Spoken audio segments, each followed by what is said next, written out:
Wanjisundi yanka kapena mdine wa misara kumango kalila kuimba mafoni nduzi wa umapanga dala. Baby kandi yanke sindinga kale wa misara, yeah. Kumango kalila kuimba mafoni nduzi wa umapanga dala. Baby why you do me so? Ndiuzo mamba bwanye ntimamo unandiuzo uzandikonda kwa muyaya baby koma pano suni yanka holofoni. Iwe wai unandikwesa mujikondi zose nkumapanga limodzi ine nkumakomera baby wokunditenga wa misala. Nanga ndijani malakwitsa kapena mwina ndibe mane nantima wese nakupasa.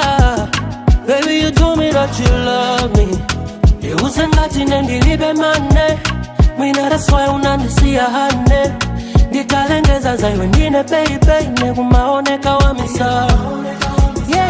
Wanjisundi yanka kapena mdine wa misala kumango kalila kuimba mafoni nduzi wa umapanga dala.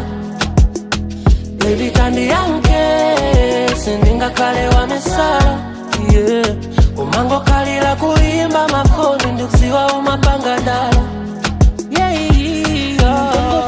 Wa Timothy timaundi wawe mpide umuti inendi kulungira nzakondedwa foni uzaimba uzandifuse uzandilaweta mbia ndaloambia uzanga ngati nsala nzabisala uzandisaka uzandizuse. Nanga ndijani malakwitsa kapena ndilibechola ndima nakupata umakusunga musala kukongola kundiye futu baby nditasile wina azanditola kumavina feregola izorupi yakugwira mchiuno. Wanjisundi yanka kapena mdine wa misala kumango kalila kuimba mafoni nduzi wa umapanga dala. Baby kandi yanke sindinga kale wa misala, yeah. Kumango kalila kuimba mafoni nduzi wa umapanga dala. Wanjisundi yanka kapena mdine wa misala kumango kalila kuimba mafoni nduzi wa umapanga dala. Baby kandi yanke sindinga kale wa misala, yeah. Kumango kalila kuimba mafoni nduzi wa umapanga dala.